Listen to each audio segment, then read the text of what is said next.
That's a good one, Leo. I never argue. I just explain that I'm right. That's what we ladies say, right, Michelle? Yeah. I think I was streaming. I think we're streaming live, you know. Really? Oh, good. Good morning. Yes, we are live. It's just that, you know, I came on. I was having some problems with setting up the Zoom because it was being used this week. I got kicked out of it, and so you know, it took me a time to get back in. So sorry about that. Oh no! Yellow, the yellow party. Oh no! Doing fine. We're out this morning. Yeah, we're out and about campaigning. Michelle sound like she have cold. Yeah, the weather just weird. Like yesterday, it was like 75. This morning, 40 something. Michelle, you need to move south. You have to learn to wear your marina them. We not all need to wear marina and down the clothes all the time. I need some. Now I'm coming. Grandma say. I don't care. Put on a marina. Stop look cute. Stop look cute and just warm. Listen, when we used to go to school, right? The boys that wear marina, we say, "Oh, no, have asthma or no sick." Mm-hmm. Until it became, you know, the green, gold, and black thing. What do they call that now? What the Rasta call it? Yeah, them started to wear the undershirt now with the green, gold, and black. What do they call that? Wife beater. You remember the wife beater? No, wife beater. Wife beater, the white one. Oh. No, man. Wife beater, is that right? Yeah, the white beater. But I thought they all were just wife beaters, and I don't even know why they call them wife beaters. When me I go to school, the white ones were the ones where your grandmother say you must wear this under your shirt. But because you either have you're easy to catch cold or you have asthma or something like that. No, but I think they must wear it to protect themselves from the cold. If you have on another layer of thing under your clothes, it protects you. So grandma was quite right. Whether it's asthma or no asthma, you must wear no marina. People still wear slip. Huh? They still like wear women wear. Yeah. We don't have to wear a wetsuit. We have to have the black and the white, and we have to wear every day under our clothes. Like the whole thing. What do they still do? Half slip, they will wear sometimes because the clothes too light or too thin. Yeah. And you have to put on your half slip. My daughter wear full slip on their uniforms. Mm-hmm. Oh, they still do? Oh. At Immaculate. Oh, yeah, Immaculate Hour. Yeah. Boys run from slip.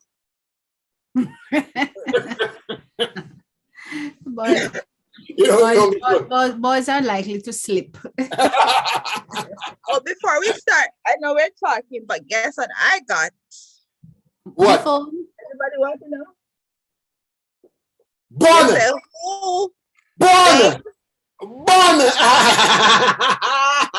Oh my gosh, you got bun?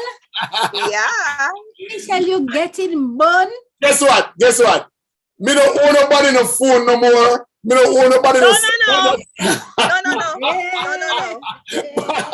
No. You know what? The way they're with me. I try to pull my belly and. So how was the bun, Michelle? I haven't tried it yet. I got it yesterday, right? Please cut it and try it now. Please cut it right now and try it.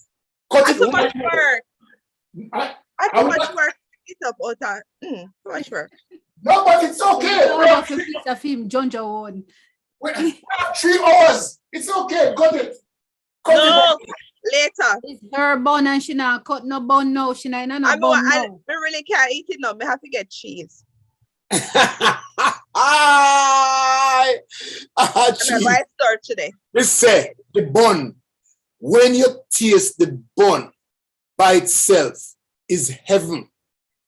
And when you taste the bun with the cheese and peace, that better than heaven, better than milk and honey, make better than Golden Gate. All of them put together. All right. Who no beg now get and who beg get some? Well, I have no intention of begging for no bun. I know nobody I beg for bun. Bun do it for me. I beg for no bun.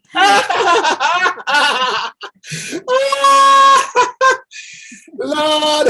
I beg for no bun. I beg for no. So I beg for no bun. Me might have begged for ton national hero though. Oh, Lord. What a big story! National hero. Not only did the story this week surrounded Mia Motley, but it surrounded the new national hero. Did you have national heroes before? Yes. Yeah, but I've never seen any in my lifetime, which is good to see in another country. Yes, yes. Good to see. They had that cricketer man when West Indies cricket used to play. Sobers, yes. Yes. How could you not remember the name Sobers? That cricketer man when cricket used to play. What I know it's when West Indies used to play good cricket, but I mean it's been so long. Do you know that man used to play in the 60s? Probably 2 years in the 70s. Wow. And he licked at the Uncle man for like six in a row. No man, then we did have somebody, Miss Sure said Gail did lick Lara, I think Lara licked six. What?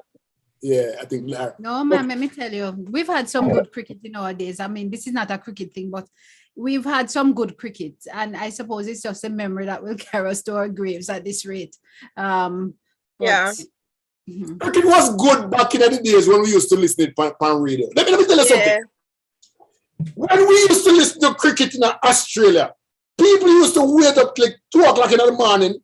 I used to them on the shop side and wait for little, transistor radio. Yeah, I know transistor radio. I want one. Like 4x3 and then put one extra antenna upon it and 10 man sit down around the radio and listen to cricket. Oh my God. That cricket was good. Rohan Kanai and Weeks and Walcott and Richards and all of these. Greenwich and Golden, Greenwich, Haynes. Oh my God, the cricket used to be good. Yes. I haven't listened to a cricket game in about 20 years. When I started to listen to cricket, you had Greenwich and he would open. These two guys would open, Vivian Richards and so Haynes. Haynes and Greenwich. Yeah, when them man they open, you just sit down. Everybody go to sleep, Let's just say wait. Each of them has score 100 points. Yeah, man. Each of them are going to lay down a good century. Give them a good run for the money. And then when they start bowl, there's this guy who used to wear this white floppy hat. Marshall. No, man, not Marshall. There's another one. He bowl a short run up and then he would bowl. And he was very good in catching in the fields. Oh God. Lloyd used to wear a hat. Clive anyway, Lloyd. And then you'd have Dujan behind the wicket. Let me tell you, that just fly everywhere. And okay, so you get some of the cricket because during those days there was a guy that came one bat down. Before it was Greenwich and Haynes who Greenwich used to be the one bat down. The opening was Fredericks and Haynes. Oh, I don't know about Fredericks. Yes, Roy Fredericks used to lick the system right through the whole. I mean, and then Greenwich would come down now and sit down. You notice some people can't cricket, right? Well, different generation. No, cricket not their team because we could have talked about Gail. We could have talked about yes. Like Brian Lara. Lara. Yes. She could have talked about them there. There was a guy from St. Anne who used to bowl, but he never spent long in the West Indies cricket team. And there's another guy named Pattison who used to bowl, a big burly man from Portland, I think he was from. And when him come bowling in and Pato. Whoa. There was a time when the West Indies had like 4, 5, 6 pace bowler a beat on people, right? Yes, man. There was Holding, and what's our Big Bird name? But Big Bird name again. And Roberts, Marsh, Yeah. You know, what? Yes. All of those guys coming down at you. Can you imagine from one piece bowler to the next, to the next, to the next? You can't stop. Jesus, peace. Then the people are most afraid. Afraid bad. And then you can imagine when the coach all said to them, if you can't get wicked, get man. Get man. Ah! What does that mean? Lick them up. What does that mean? Jesus Christ. Can you believe that? Yaka. You ever hear about Yaka? You ever hear about bouncer? I'm asking you, Michelle. Yorker. She think a New Yorker, you mean? No, I don't. My mom always watch it though. She still watch it and she still listen to it. So okay, so you can't get wicked to get man. Your bowl Yaka or your bowl bouncer. Or there's something called a googly. Yes, and the googly is the one who but the bouncer will return. Okay. I don't know what them is, but we know that then that's fun to watch. Lord of mercy. Yeah, the children used to always play it at school. I used to, yes.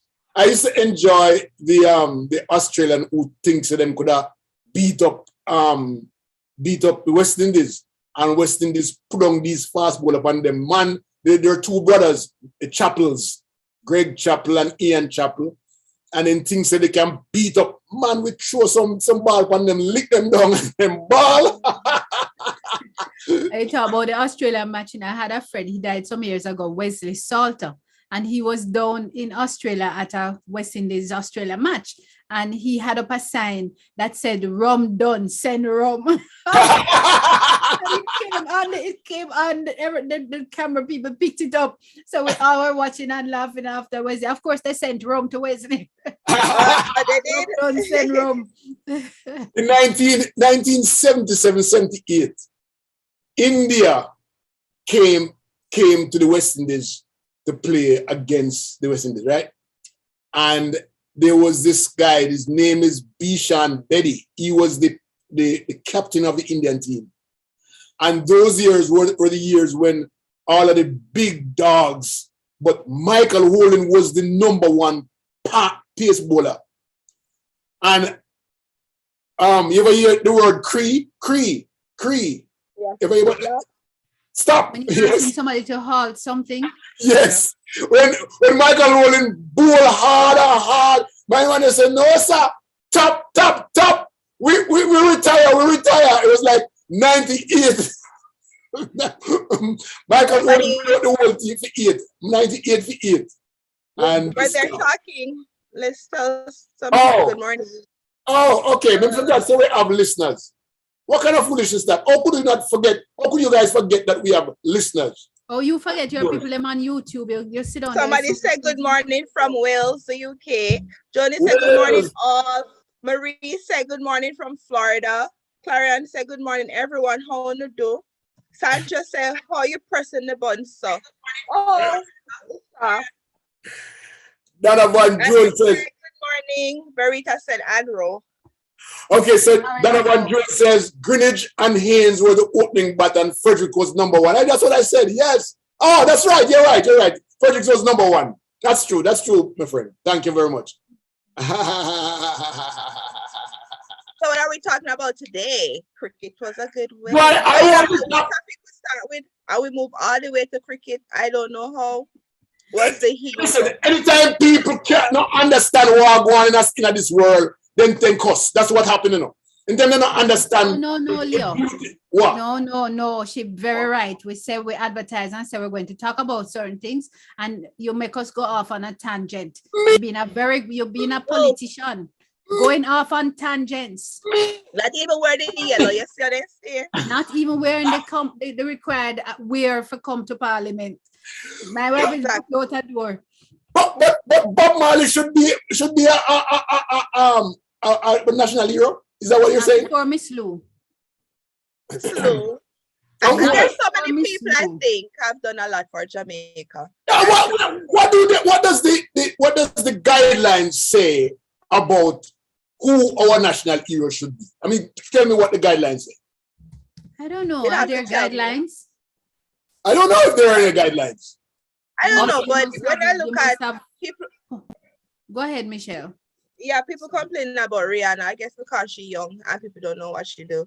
But she's done a lot for Barbados. So I think it's good to bestow it on her in her lifetime. They should look at her age. Because when COVID started, she donated a lot to her home country. She donated all those machines, the ventilators, everything. She raised a lot of funds. She keep giving back, building schools, doing all that stuff.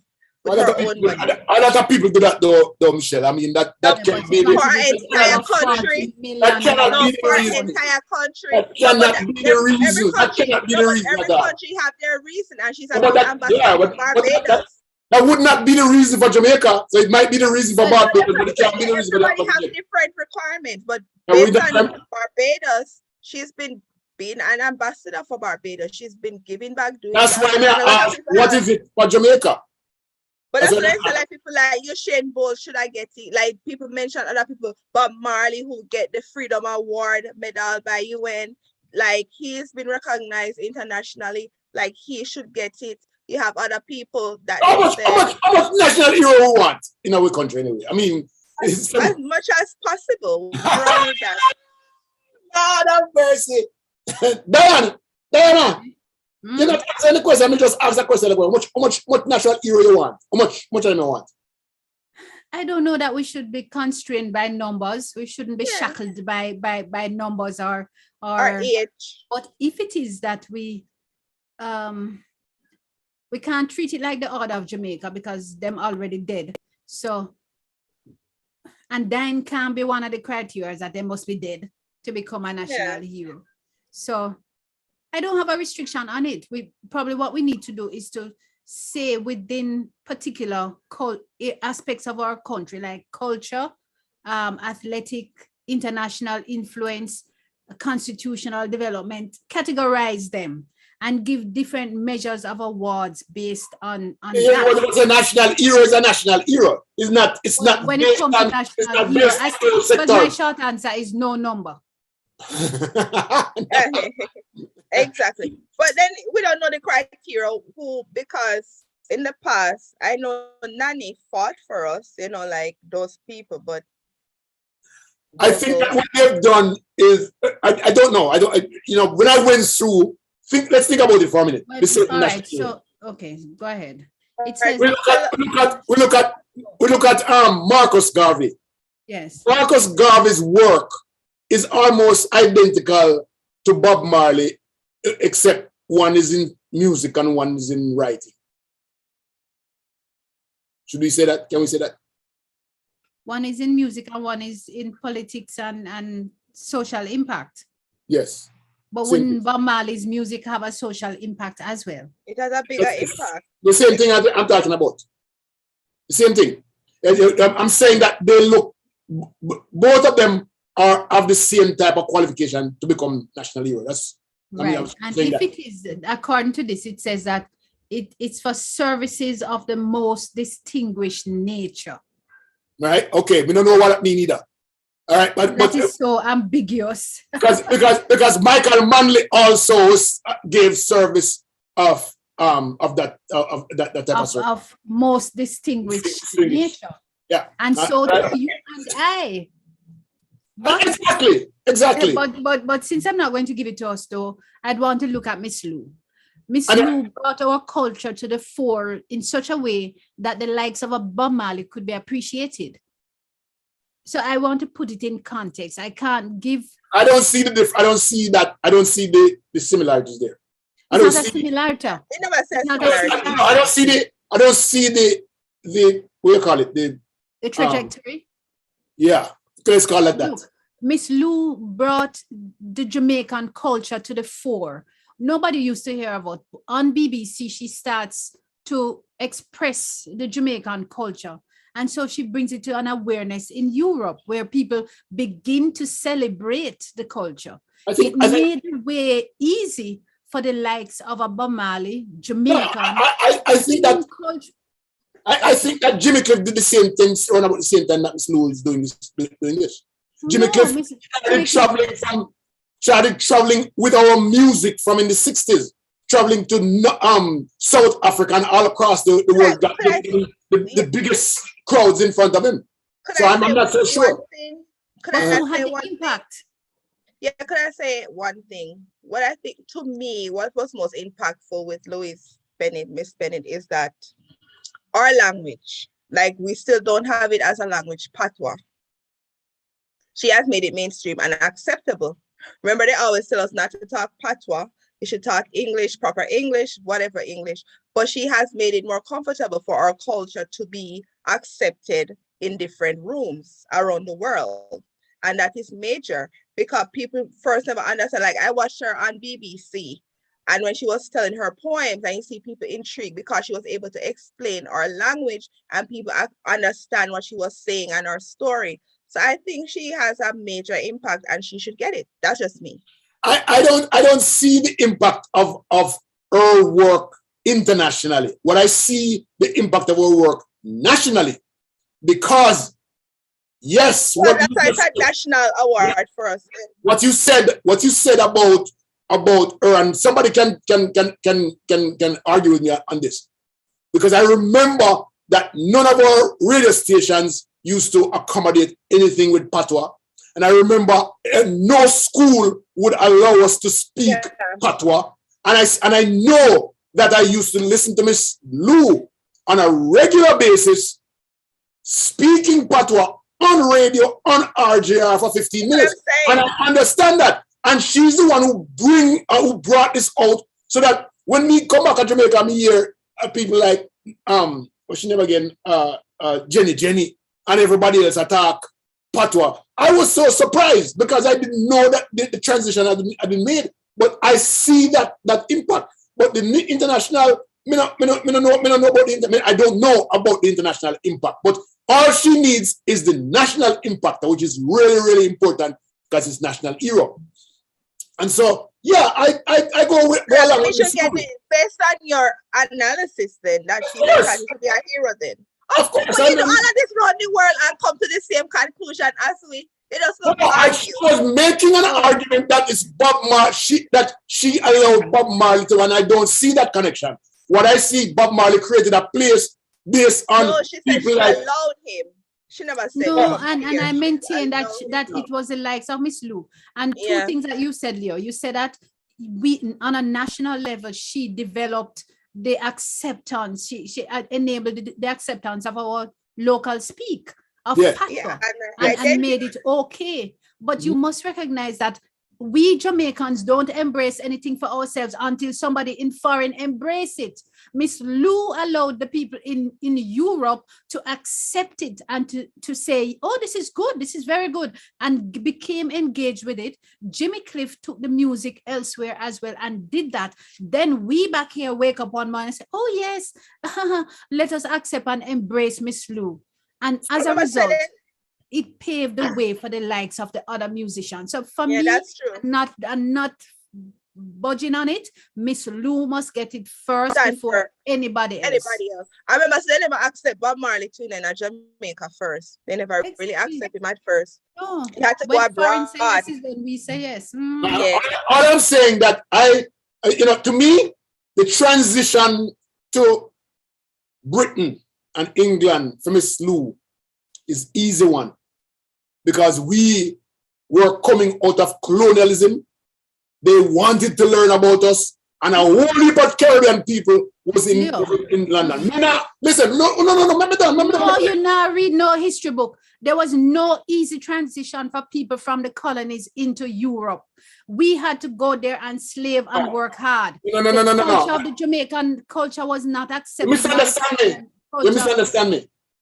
I am saying that the transition in terms of our culture was easier to be accepted in London and England than it would be in America, because London, England had us colonized for 300 years. And so for having us, our culture, moving into London, it's an easy transition. Everybody want to know what there's a resentment. No, but man. But do you understand, like, when you look at most of the people like Martin Luther King and whatever that fight for African American, the rights of Black people in America, you know, all of them are mostly influenced by Jamaica. Like, they've all talked about like, like how you have Martin Luther King talk Marcus about Garvey. how they came. They all were influenced by Jamaica because they looked at Jamaica as a utopia of Black people doing well, etc. And how Marcus Garvey, no Marcus, what a guy anyway I was talking about. Yeah, Marcus Garvey, like his words and empowerment. And most of those people who were the freedom fighters in the US were influenced by Jamaica and our culture. Let's take some comments. It was an easy chance. Anytime you point better than fear, you want to comment. Let's take comments. Michelle finish what to say in here. We're not taking comment till Michelle finish. No, it's all right. What she was saying? No, I got what she was saying. She's saying that Marcus Garvey's work influenced America, the black movement in America, and I don't argue with that. I read about Marcus Garvey. I know what he did. Some people will not agree with what Marcus Garvey did, and some people agree. And I mean, I know what the influence was. I do. One thing I just want to add, when you said the transition from outer colonialism, I remember learning, I don't know if I still have that book, that how I think Louis Bennett is important, because after we got our independence, whatever, they said that people literally started dressing like the people who colonized them. Like they figure like you wear the suit, how they were dressing with the suit, and this is how they express themselves. They did not connect to their culture or their roots. Yeah. This is what the pretentious thing. And you see, the school, you had to be like this, or the hat, otherwise you still have it. But people like Louise, they just accept, and people be proud of themselves, proud of Jamaica, proud of who they are. And that is why she should be recognized. Let's get this straight. Let's get this straight. I am not saying that Miss Lou should not get. All I was doing was arguing with Miss Diana about Bob Marley being Bob Marley's status, or is enrichment being roll off, a spin-off of Miss Lou. And I'm saying that Bob Marley created something for himself. I really believe that. Yeah, he's been singing. But he built on a pathway that had been created by Miss Lou. Exactly. Let us not ignore it. Anything having to do with the acceptance of the Jamaican culture came out of Miss Lou's foundational work. And I don't necessarily agree with that. All right. Bob Marley been making music. You remember the song you said? Simmer down, oh, control your temper. Simmer down till God come. Okay. Bob Marley been making music since 1959. Okay.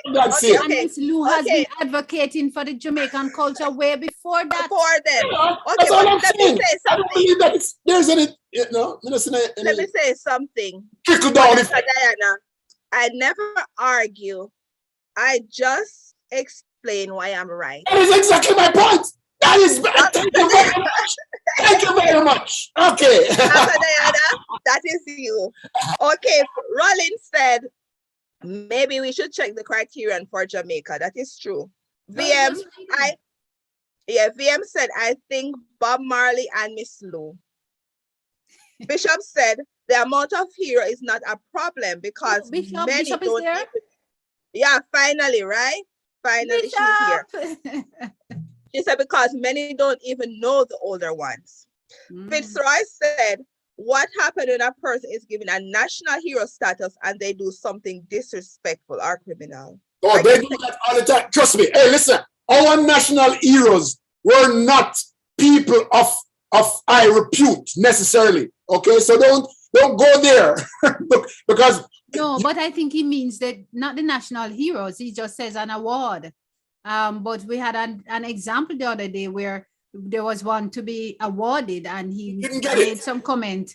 But he said he didn't want it. He didn't want the award. The point is he didn't get it. He's saying that if they get it and they do things, it's you just take it back. You don't believe that.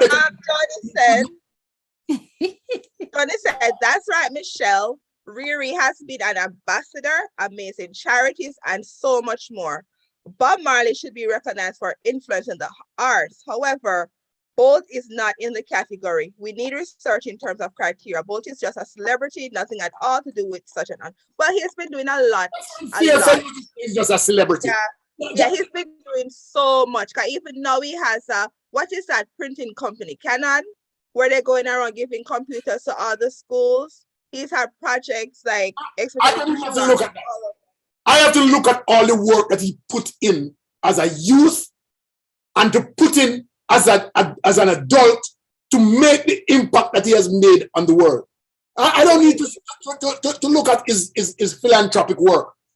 He has turned this world upside down over and over and over a 10-year period. And so, I mean, but that's what our point was, that they're running, yeah, but what else has he done? But I'm saying he has done anything else? Do you need anything else? That he turned the entire world inside of Jamaica. He put them in Jamaica. Okay, Peter said, good morning, I was everyone. here. I was always here. Sandra said, good morning, my beautiful people. Still sleeping but listening. TJ said, you're kidding. Yeah, Bob should get that award. Patricia said, happy holidays, everyone. Happy Sabbath. Keisha said, good morning, everyone. Peter said, not sure if I missed the part of the discussion, but what are your thoughts about Rihanna as a national hero, Dr. Diana? I have no objection to it. That is Barbados' business. And if she clearly has met the criteria of that government, she's contributed significantly, particularly during this COVID era, to her country, donating contribution over $47 million US to our country to ensure a fulsome maintenance of their health standards. Commendable. Good job. Kevin said, good debate. Thank you. TJ said, Bob put Jamaica on the world map. Joni said, Leo, we may need something like the Kennedy Center honor of these distinguished artists, music, literature, and theater. That is true, we need it. But did you see what Mia is doing in Barbados? Did you see? Our cultural thing. Cultural center. We have to go down there. We should go for crop over. We must go there. We must wanna go? Yeah, I want to go. I've August 1. There. August 1st? Yeah, crop over is a nice festival, carnival, everything. We'll look into ticket and go. Yes. Sandra said, Bestie and Michelle are looking fabulous this morning. Leo, you too. Chinamini.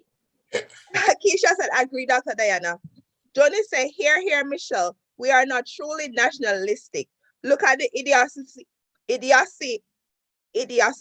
of the South African noisemakers that Jamaica adopted, which was South Africa laughing at Jamaica because they do not know when and how to use, making it ridiculous because it draws out everything.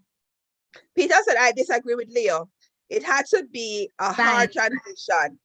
The slave masters did not want to give the slaves a seat at the table. Exactly. They were there still working like dogs. And living worse. Michelle. Sandra say, hi Pat, my friend. Yes, I sleepwalk with my phone and listen to my favorite show.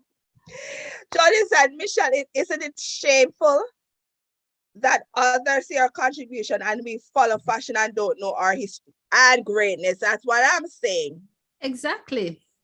Lorna said, Miss Lou made it socially acceptable for us to be a true Jamaican. Exactly. She used patois in such a way and told us that it's our culture. Even if we want to write Bible, I think they created a Bible in patois. Yes, we have a patois Bible. Mm-hmm.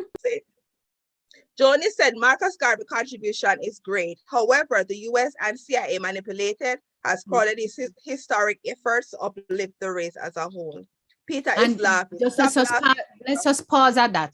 And we, the Jamaican people, continue to add to that atrocity of our national hero by not teaching it in our own institutions here in the country. Let's get a chance to read a couple of things on. All right, we will pause after the next two, and then you can. Thank you very much. Okay, all right. Do you want me to do it now or you want to go ahead? Two more, Michelle. Okay. Peter said, LOL, simmer down till God come. I'm dying. When they sing, Leo. Yes. Michael said, Diana, there's a virtual country named Asgardia. you serious? Oh my gosh. We can pause on that. Let me look it up. Yeah, Christopher Burst. Okay, yeah, I'll pause. Leo, go ahead. Oh my God. Okay, so we have Marvin Hines. I don't even really want to read this, okay, but I'm going to read it. What a way the lady can look. Oh, lovely today. What the backside is this? What about me? What about me? You look good. All right. Donovan Jones. Yes, Miss Lou. Yes, Bob Marley for national hero. They earned it. I agree. Yeah, they're earning. Yes. Christopher Burst said. Before you go, but Diana, what was the criteria again? Most distinguished service. What the Jamaican government is saying is that Bob or Miss Lou did not do distinguished service. No. That's what they're saying. They never broached this subject in my hero. Oh, they have done it over and over. And then the thing is, no, it never happened. So they're saying that they did not deserve it because they have not done most distinguished service. Yeah, I think you might be wrong right here. I just think it wasn't a priority. Let them don't have it. It wasn't a priority. Nobody has really pushed it, just like how we haven't moved away from the Queen. Michelle, have you been following? This has been a talk for 20 years. But Leo, that is just it. Michelle is correct. No, there is no follow through. There's been lots and lots of talk. But I am happy that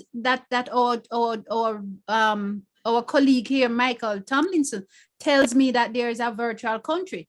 Because if we have a virtual country, we can make our national heroes. Our national heroes. Actually making Bob Marley and Miss Lou national heroes on this. Well, I can't promise you Bob Marley in the first instance, but definitely Miss Lou. And my mother. And her mother.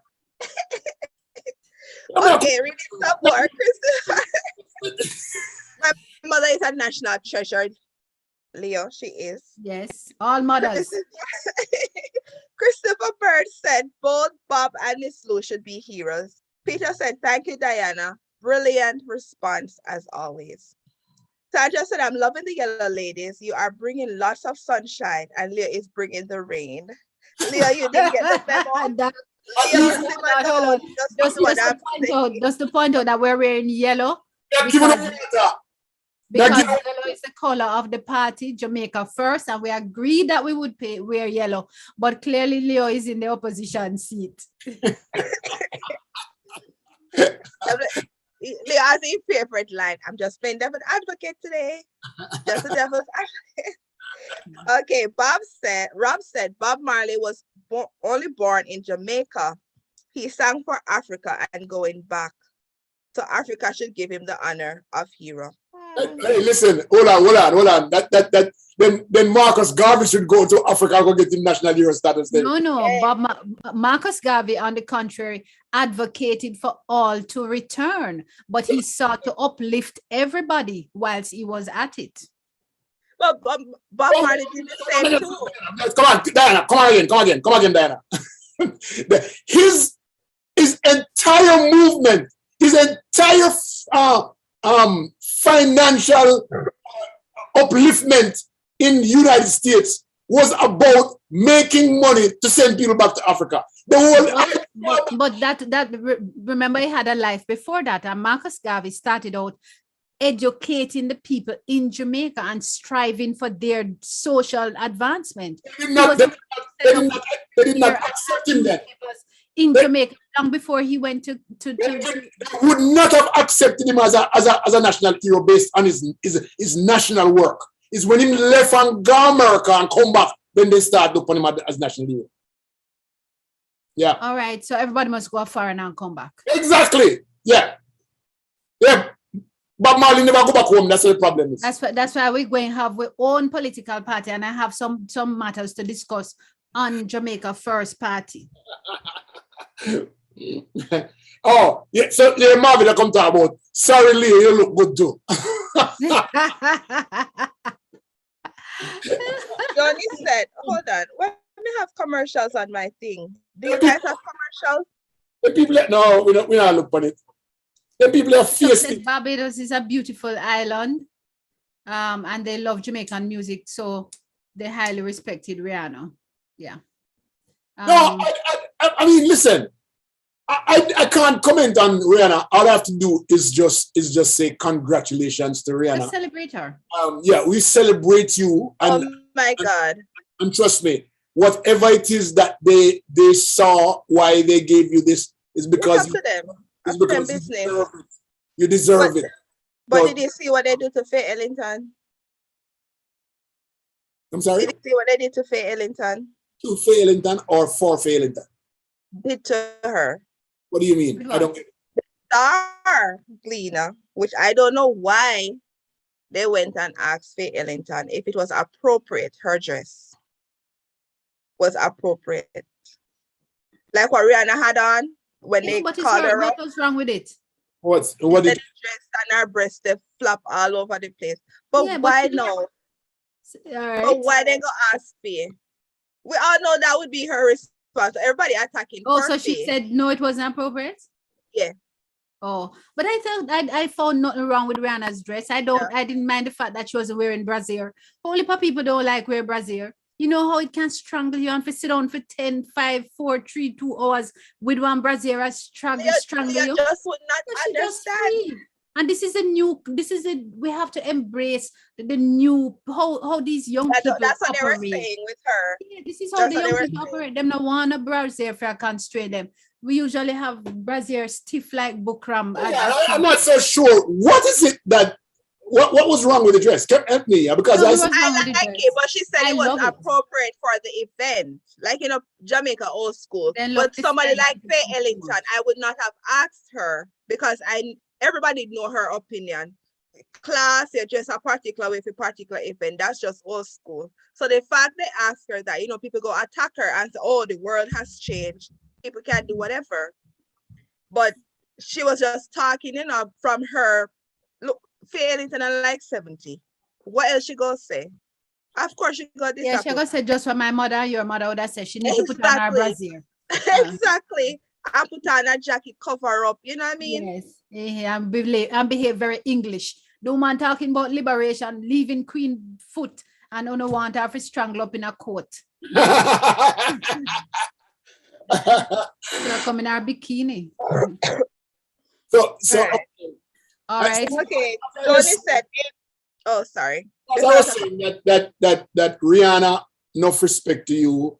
And the you've earned everything that you deserve. The people them say yes, them want you, and you are it. And I'm sure that a lot of people in Jamaica are gonna say yes to Bob. I got a comment from why we should be a national hero, why a person should be a national hero. And from that comment, nobody, neither Bob Marley nor Louis Bennett nor anybody at all would become a national hero. The only persons that would be a national hero under them kind of circumstances was like George William Gordon, Paul Bogle, Nani, and Shamshar. We have to change what's that. Kocho? You know Kocho? He's not Kocho the chief. Oh, it's Taki. Taki the chief and decided to fight. I'm finished with being people should get it. But yeah. That's a comment. But I agree. But the only thing is I don't want it to be political. That's why I'm kind of fearful. We have two political figures who got fathers, right? Who got their National Heroes Award because they brought us through independence. Yeah. Norman Manley, and Bustamante. Now, would you call Bustamante a distinguished figure? Someone who sent for the head of Rastaman. I mean, and that was done in 1963, right? And so we have to be very careful about how we look at people and determine whether or not they get it's. I don't think it has anything to do with it. It has to do with the body of work, and the body of work includes things that are good and includes things that are bad. And you can't just say, "Oh, you not get it because into something bad." But say, as I talk, I'm thinking, I agree with you, but now I'm thinking, these people did not bring it to an international level, what they did for Jamaica. No. So why? So they look at what? So that's why in regards to Louise Bennett, based on the past, is what was done in Jamaica, she would have met all the criteria. They never look at it because it says national, it doesn't say international hero. It says national hero. So you have so we should look at what people do outside, what they do within Jamaica for Jamaica. But Marcus Garvey did work internationally that didn't even impact Jamaica so much. But we respect the work that he did so much on the broader front. And they sent him back home, then deport him and send him back to Jamaica. And I mean, his work on an international scale is what got him the award. That's what I believe. Bob Marley was a national hero because in work in Jamaica. Nani, Sham Sharp, all of them work is in a Jamaica. Freedom fighters for Jamaica, inside of Jamaica, not anywhere else. So you know, Bob Marley. So let me ask you, Leo. So did some external organization recognize those who did the work locally in Jamaica? Why we made them national heroes? No, it's because of their work and their work. Who knows anything about Paul Bogle, what he actually did while he was there? We only read what people write. But Paul Bogle may have been a thief. No, he was a Baptist pastor. Stop it. You don't know. There's so much pastor. He was a Baptist pastor. But I'm saying, so when people went to look, what is Mr. Smith? When you have Kevin O. Smith, he was a Baptist worker. No, that is a matter of do not insult. No. Do not insult. No mix up. Not insulting. No, that is a you going down there. It's a matter of you can say all of this, but I am saying to you on a personal level, you don't know what these people do. No, but that's the thing with history, though. That's the thing with history. Impact Jamaica that makes a difference. It's their body of work that impacts the national platform that makes the difference. That's the thing, you know, that's how we had people who lived through it, who talked about it, who gave their recollection of it, and people know about what happened. Because like your generation, you might not know, but you know, your grandmother, who might have known what happened, would have to tell people. Because I've seen a show where they went back to where Paul Bogle was from, like some of his relatives, and they were talking about, you know, like they haven't recognized where he was born, like, you know, the stone or whatever. And they were talking about it and the history and the stories passed on. Listen, but nowhere we heard about it. All right, might I ask you both to pause and let us take some comments because they're backing up on us. Yeah, we have a lot of comments. We have a lot of comments, Leo, so you're going to have to pause a little bit. All right. read some, Dr. Dan. Let me throw it on. Where were we? Bishop. We stop and thank you. Marcus Garvey did not succeed in repatriation. No. Oh, okay, wow. So there's one where Johnny De La Plata says, how can we have Bolt as a hero when he broke the COVID-19 protocols and made mistakes in his neighborhood? Well, those are just probably speculation, and behaving like he had no autopsy. He says, amen, Dr. Diana, we must learn and celebrate our beautiful and rich history. Patricia Barnes says, Leo, you look fabulous on TV. You all look fabulous on TV, including you too, Leo. Rob Tafari Black says, no schools, no hospitals, and no notable work for the progression of the poor and uneducated from both Bob and Miss Lou. No one hero for them. And I agree with you. Erica Hall Maxwell said, I just visited Rihanna's childhood home in Barbados, and she was already considered their diamond, so national hero makes sense. Bishop says Black Star Line or Marcus Garvey was a Jamaican-born Black nationalist and leader of the Pan-Africanism movement, which sought to unify and connect people of the African descent worldwide. Okay, good. Peter Gay says, thank God Marcus Garvey did not succeed in the repatriation. I'd love to know why you think so. Why are you thanking God, Peter? Johnny says, Leo, you are incorrect. You are forgetting Jamaica was not independent. It was still under colonialism. Plus, he was incarcerated. His records have not been expunged. I suppose that is Marcus Garvey. There was a petition which was created in the 11th hour of Obama's rule. Bishop says, I hear you, Dano. Peter says, agree or disagree, Faye is still entitled to her personal opinion. People need to kill. I feel that's disrespectful to the elderly. Listen, Erica says Bob Marley should be inducted as national hero due to his contribution to Jamaica and the world. Faye is from a different capitalized time and generation. Folks need not to be quick to attack, disrespect, and cancel. Taki, somebody's asking for Taki to be national hero. But Rob says Garvey should have never gotten the title as he lived most of his formative life outside of Jamaica. And he continues, he says, but let's be honest, what really did he do for Jamaica? He's asking a question. Girl, look good. One love, Raymond says. Hey, Raymond, I says super, and him a clap him hand. Joni says, Leo, what is cancer culture? That is cancer culture. Michelle, we need to keep it in context. We need other types of honorariums outside of heroes, I suppose. And Sandra said, Leo, you must simmer down. Leo, shame on you for disparaging Bob Marley, Paul Bogle's contribution. You keep forgetting at those times there was no independent nation called Jamaica. Please stop it. Put it in context.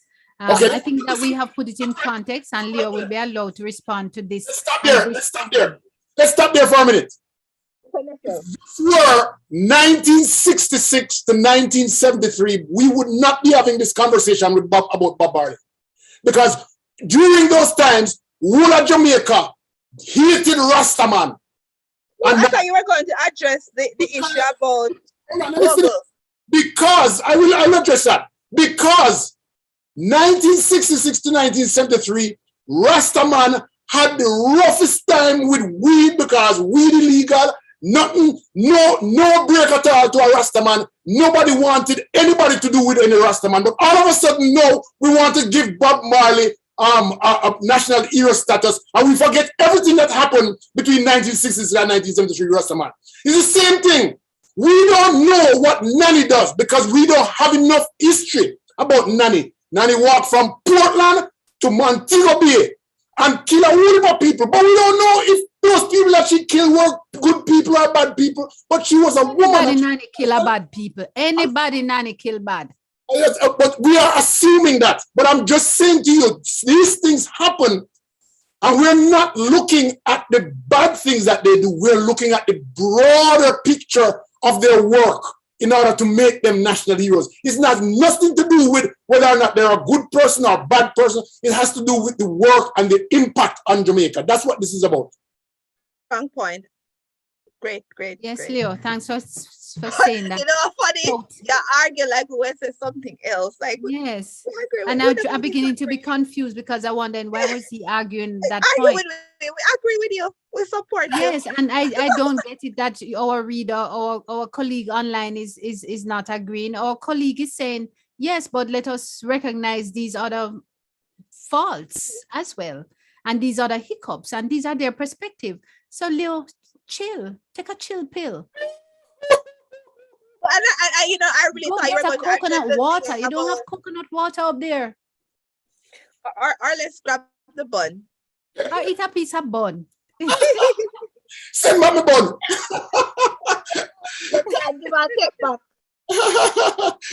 Okay, more comment. Rob says Riri was her island's first female billionaire, and from her own pocket she donated yes to the upliftment. Peter Gay, who told Marcus people wanted to leave Jamaica to go back to Africa? Possible to the same people who sold them out? Well, perhaps, but there are others who wanted to go back because they're going to create what they had before. Remember, you know, there's this book called They Came Before Columbus, and it speaks to the civic development of Africa long before this man called Columbus come to about him discover. In the 60s, but that's another story. Lorna Hamilton says, good morning, guys. Love the heated discussions. Leo, please try to get another male host to back you up sometime. No, we don't want none. Leo, you need to calm down, please. Everybody worried about Leo blood pressure. That's it for me. Okay. Do you have any comments on YouTube? Say something yet, not much, but I wanted to say though that there were some Jamaicans that Do went you back. have any comments on YouTube? You need to read it, or you mean not much? No, but I'm saying to you that there were 500 Jamaicans that left Jamaica and went to Ethiopia to live. Have you ever heard about Sasha Monet? Yeah, I heard about it. Right. There's 500 Jamaicans went there and lived and get land and everything. And then after a few years, then kick them out in 1967 and then give them back 5 years later on. So there are some Jamaicans who went back. Yeah, I have, funny enough, is it Algeria? Like even from the US, a lot of people went to those countries back to Africa. A lot of people went back after they got their freedom. I think it's Algeria. Like they have a blended mixture of English, and it's a funny weird English. But and even some from Nova Scotia. Cause did you know that they used to send them? They were acting up. The slaves were acting up, rebellious ones. They used to send them to Canada in the snow. The cold. Yeah, cause they know they couldn't. Okay. Yeah, there's a lot about history. I know they want them to act up on a riot, then send them to Jamaica. No, they send all the mixture of criminals and all of that to Haiti. All of them scrape them off of the streets in Europe and send them down. Lala Lee says a lot of the contribution of our heroes is seen in historic context. Even if Marley was not recognized in the 70s, from the historical lens, we can now clearly see the contribution to the Jamaican culture. Absolutely. Agree. Context, Leo, context. We have an era by era given, we have to go era by era given the times in which they contributed. Bob is an icon. We need to have more ways to celebrate contributions. Again, we need various forms to honor our celebrated country persons. National heroes speak to fighting for freedom and changing the nation. And Lala says it's Liberia is the country that we were searching for. Yeah, Liberia. Leo is just passionate about particular subject. That's what he says. I love get passionate and get heated, and then it just seems passionate overflow. I have to let him get it out. Let him get it out. Okay. So I think that I was looking at something yesterday, ladies and gentlemen. I was reading, and I saw. We're talking about states of emergency that has taken place in Jamaica over the past years. And it kind of bugged me a little bit because I needed to know a little bit more about what is it about state of emergency, why they call a state of emergency, and what is it that what is it supposed to do, And I found a report or an article about state of emergency, the first state of emergency called by our then president Bustamante back in 1966. It's so interesting that we had some riots in 1966 across Jamaica. Same thing that was taking place in the United States. In 1865, freedom fighting in Jamaica for the abolishment of slavery. The same thing was happening here in the United States. I mean, everything that takes place in the United States or in Jamaica, it's like there's a concurrent thing going on. I just found that kind of interesting. Anyway, the next state of emergency 10 years later was in 1976-77, and it was called by Michael Manley. Next time it was called again was because of a hurricane. I think it's 2004, maybe it may have been Irma or something like that. And it was called by P.J. Patterson. And all other state of emergency was called. So hold on. So these were called as a result of some uprising or natural disaster? Yes. So the first one was some rioting going on in West Kingston. Okay. The constituency was Edward Seaga, right? He was the new minister at the time, and they called a state of emergency for that area. 1976-77 was a national state of emergency. And Michael Manley would tell you that the reason for that was it had to do with potential takeover of government, a coup that was planned. So, it ran for an entire year, October 76 to October, I think it's 77. The next one was PJ Patterson, right? And it had to do with a hurricane that was coming to Jamaica, and you had to do something to make sure that people are not out on the streets and so forth. And then the other one was 2010 with the Dudus thing, and the state of emergency was called. That was golden. Yes, in that area. Okay. All right. So subsequent to that, state of emergency was called now, not necessarily for emergency stuff or emergent thing that's happening, that's causing but rather just for social intervention. We have a crime areas, and we show it in, and it was interesting to me that the first state of emergency which was called was by one party, Jamaica Labour Party, and pretty much all the others except the one that Michael Manley called, and the one that PJ Patterson called for the hurricane. All the others were from one party, and I wonder why is it being used so often by one party? Because I saw that what's her name, or previous female prime minister, Portia, never used it at all. Her name, Portia Simpson. Yeah, never used it at all, right? Bruce Golding only used it during the Dudus event. PJ Patterson used it for the hurricane. Michael Manley used it one time for that, and I wonder. I'm not blaming anybody. It was the fact is the fact, and I see since 2018 we've used it several times. And it's not for the kind of situation that arose back in the days, right? And I wonder, are we using it for the right reason? Because you can't throw martial law on people all the time like that. All right. So just I can understand what you're saying then, Leo. You're saying that historically, before this new administration, states of emergency were called in response to something that was either a natural disaster, such as hurricane or preparing for a hurricane, or some major uprising. Yes. States of emergency, as it has become now in recent time, is a strategy crime fighting, or seemingly a crime fighting strategy that is used long term. Yes, for long term. Okay.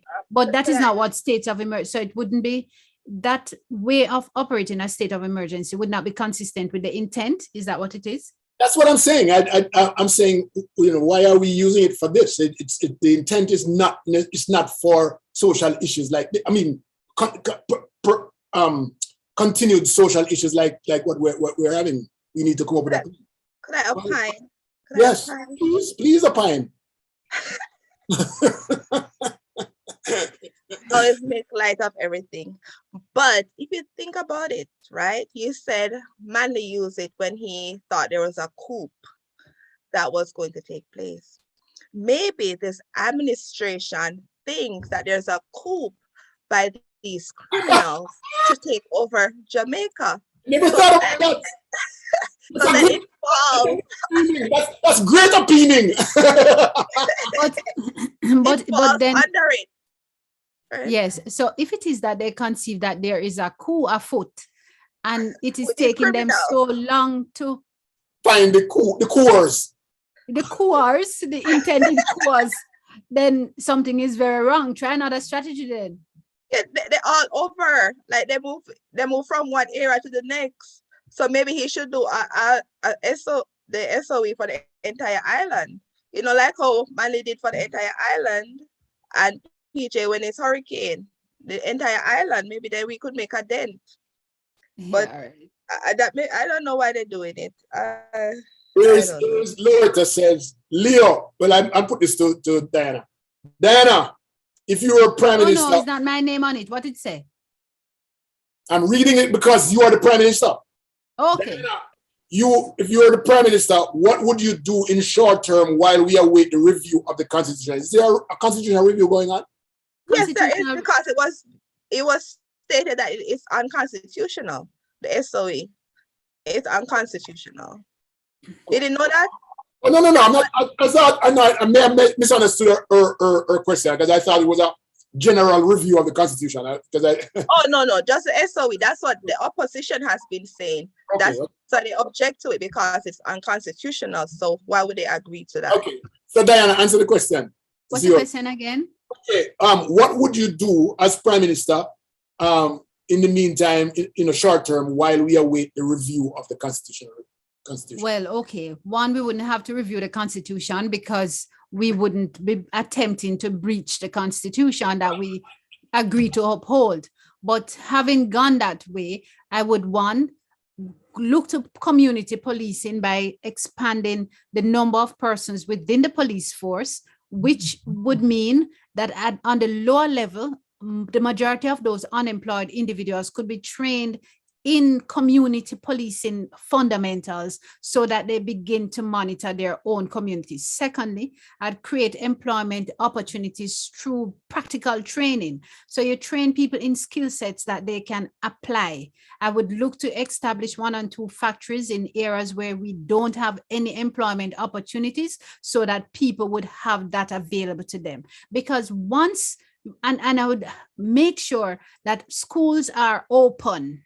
All schools are open and people are going back to school and becoming engaged, and them can get them breakfast and another meal during the course of the day. And I say those not to be frivolous, but because we recognize that there are challenges in terms of nutrition for children, challenges in terms of income for parents and the ability to provide. So if we can engage our students at school, if we can provide a meal for them, if we can build the capacity and the competence of our parents by creating job employment opportunities for them that are practical, not training everybody to become BPO and then 100 of them go to an interview for 15 to be selected for employment. That don't make no sense. Or they earn such peppercorn money that it is frustrating. That would be what I would do as prime minister. Any other questions? I just had one. I'm always listening, but they said in the short term, your suggestions are long term. Like no, my short long term. That's what the JLP is saying. Like what they're planning is for the long term, but we but they're short term because I'm saying in the first instance, you put these individuals identifying any community 100 young people and train them into community policing. This is short term. This is a 3-month, 4-month training. You already infuse them into the community. Secondly, if we begin to train persons to understand medical coding, to understand things that they can do within their house, if we even look to give everybody internet so that they can have access to it, if we look to have schools open, these are not long-term plans, and provide a meal for people, then it's one less thing for me as a parent to fret about, because every day that child go to school, I'm getting 2 meals. At least I don't have to worry about that while I struggle to get by my domestic employment job. Or I create something else where I can make these parents have some skills, some practical skills. This is not long-term. This is ongoing. Okay, that is true, ongoing. But as your Minister of Security, what would be my short-term suggestion? Well, your short-term job is to create the community policing, to train people in restorative practices, to ensure that people understand. You have to make sure. Yes. What I would do, the police force that we have right now and the military, without notice, just one day when they come work, we just say all on the go up in the truck. And whichever community, we just drop parking truck right there, so and just make them go through the community, go through every house, crevice and corner, find every gun, no notice, and then go from different end. They only go one angle, okay? Like people can from the front, can tell the back. Every angle. You see, they have all these helicopters and all of that. Yes, like we do one seat of emergency. Exactly. go from community to community. Then can't run because they're up in the sky, so we can see what they go on the ground. Then we have some on the foot, and we just dig them out. Dig them out for about 1 week straight. I don't agree with that at all. I agree with that. It's a good thing I'm the Prime Minister. I agree with that. And I want to take it one step further. That we spray the place, so everybody must stay in them house, or spray them, and anybody who outside going have this glow on them that only them can go police station and wash it off. I agree with you. Exactly. Dig them right out. Give them no opportunity to run. And I even tell the police and the soldiers so they can go tell their friend, because we know most of them link. They can't tell us soul what happened. All right. Well, let's take some comments now, because boy, I hear what people say about Diana and the National Security Minister here. I move from one SOE to the next SOE. This party, boy. Aye. Jamaica first, and we're forming our virtual, we're going to have a discussion around it, but go on to the things. Oh, VMC, I say that all the time, Michelle. See, I got support. Peter said that sounds unconstitutional, Michelle. No, I would do it within the Constitution. It's unconstitutional. We'll work within the Constitution. Michael said PNP did that in the 70s with the Home Guards. Did you know about that, Leo? Come on, the thing is, it didn't work because the Home Guards were political. But if they did, while Diana spoke, one of the things I did think about, long term, is to come back with the DC, make DC and Home Guards that get certain level of authority. Community authority. Oh, is that the one in the blue stripe? Blue seam, yeah, the blue seam. Yeah, I remember seeing them a lot. Yeah, they get paid. They don't have a gun. That's them. They have a button. They have a button. But they were specifically chosen because they were leaders in the community and they could bring the community together. So they are police officers at a community level. So, it's no more military police, but community police. But go ahead. Yeah. Paulette said, good morning. Good morning. Wow. Dr. Diana and Michelle, good idea. So we have support. Please cast your ballots now, Jamaica first. Joni said, if you want someone to teach medical coding and IT, I am here. Dr. Joni Consultant. Call me. Oh, yeah. Link up, Joni. Yeah. Here's my number. Yeah. Joni said, yay, Dr. Diana, implementation and gateways and milestone provide leverage for the mid and long term. That is true. All right. Going back up a little bit to some you missed. It says, Heslop said, did you find out what it takes to make Jamaica to become a republic? That was something we were to talk about. And the short of it is yes. The simplest explanation, according to Senator who I reached out to, is that 2/3 of the House have to agree. And then once the 2/3 agree, it goes to a referendum, and the proposal to make Jamaica a republic that's the process in the first instance. So the short answer is that's the process. I got from you this week, Diana, from the opposition party sending a letter to the Prime Minister to engage the people in their offices to get the discussion started about the former Prime Minister. Yeah. Right. He wrote to both the opposition leader and the Prime Minister. Yeah. Which is a step in the right direction. Clearly people watching us, man. Erica Hall Maxwell says Bob and Miss Lou does meet the basic definition of heroes. Hero defined a person who is admired or idealized or courage out. Yes.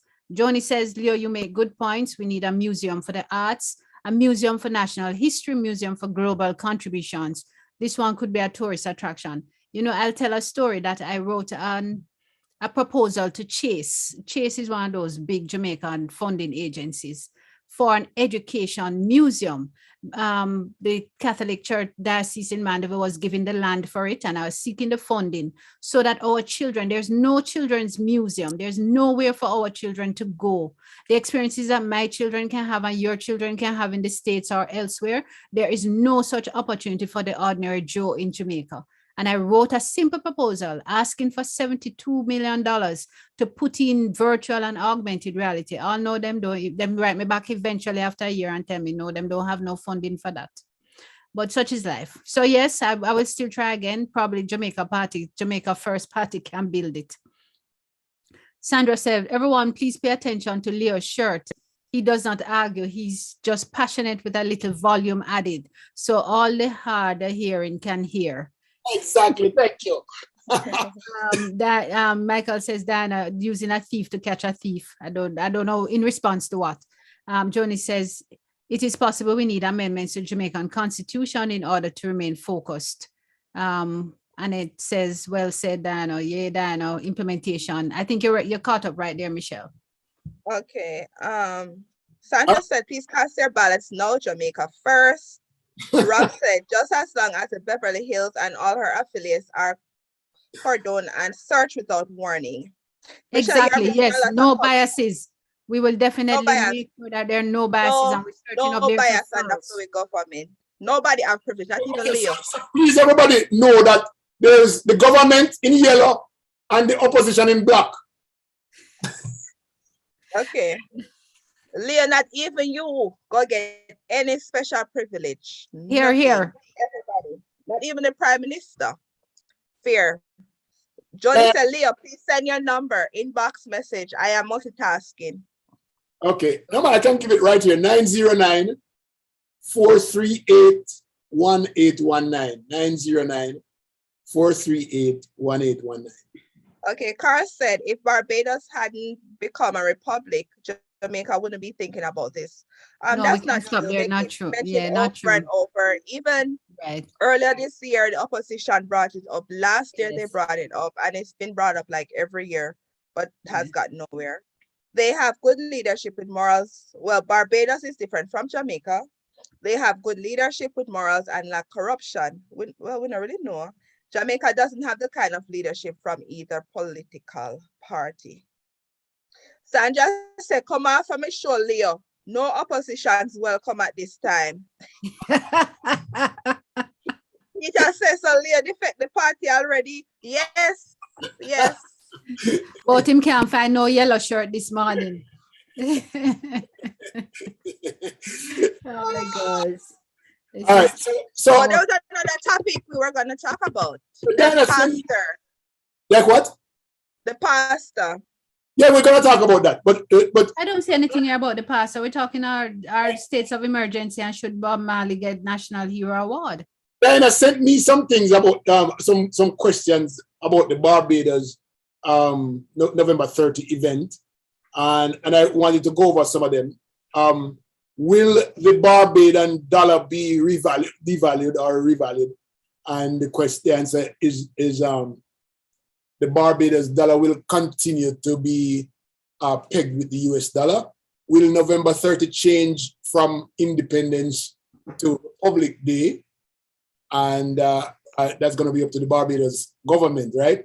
Because we had independence and we had we have Emancipation Day and we have an independence, and we had dropped emancipation for a long time, and then we picked up back 1997 and started doing both. So, they might just do both. Will citizens be issued with a new passport? For now, they said no. The passport that they have is fine right now. Will Barbados remain a member of the Commonwealth? Yes, Barbados will continue to be a member of the Commonwealth and maintain the spirit of relationship with the member of this important developing organization. Will any changes be made to any anthem or pledge? That's an interesting thing, because no. Sorry, but I don't know that they would have to change their anthem, because their anthem was for independence celebration. Yeah, that is exactly right. But no, it's a different independence again. Right, but them still remain independent and they will still continue to celebrate it. Okay. They don't need to write a new anthem for the Republic. Here's an interesting question. What will become of the crown land? On government land. On government land. Yeah, we have UDC on government land, don't? Mm-hmm. We have crown land. We have Wolpa crown land. And better come we have crown land. We have crown land in Jamaica? Yes. In farmers, we have a few. You have Wolpa crown land. Every piece of land a crown land. Somebody pointed it out to me and I was like, what? Yeah. Government land is crown land. When you read the act, it speaks to crown land. You know, talk to no Jamaica land. It's a crown land. You know, there are court in Jamaica. The crown is the prosecution. Me don't know, me no lawyer, me dear. I mean, I take on that the work and mission of practice in Jamaica. Yeah, I'm curious about that. I want to go back before you attempt to answer your question, to go back to this SOE. And when it becomes an issue for the Constitution is the duration. So I think that we probably need to put together a little panel to talk about it. But what is being pointed out, the duration of this SOE is important. So when Portia and PJ, when PJ called the state of emergency, it was but for a few days to address particular things. I think we need to understand it. So yes, they've used it in the past, but it's for a set period or a set number of days, not indefinite.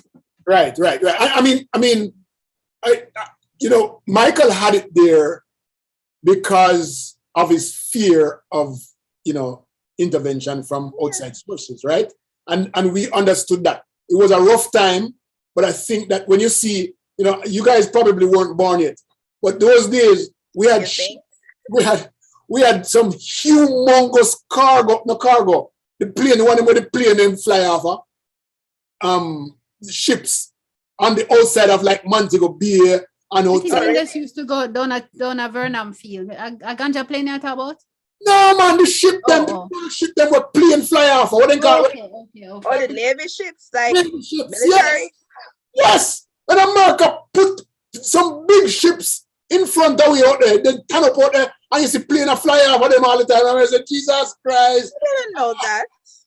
I thought them in 1979, 1978, 1980. So all big ship used to be out there.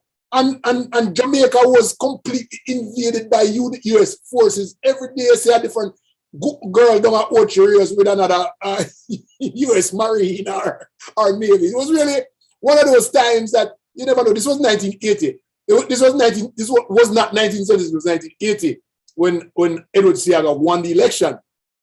1976, because of Michael Manley's relationship with Cuba, then there may have been some thoughts about coup.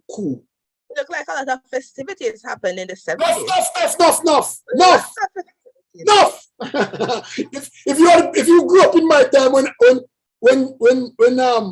the shopkeeper them a starve for sell something, them they're not on the shelf, but they're in a shoot store every day. Okay, Dr. Diana disappeared. Oh, she the heat too hot for her. Yeah, so let's switch topics. Oh, I love history. I'm gonna tell Earl what you just said, okay? All right, so go ahead and talk about the pastor, man. Read the paper. You read it.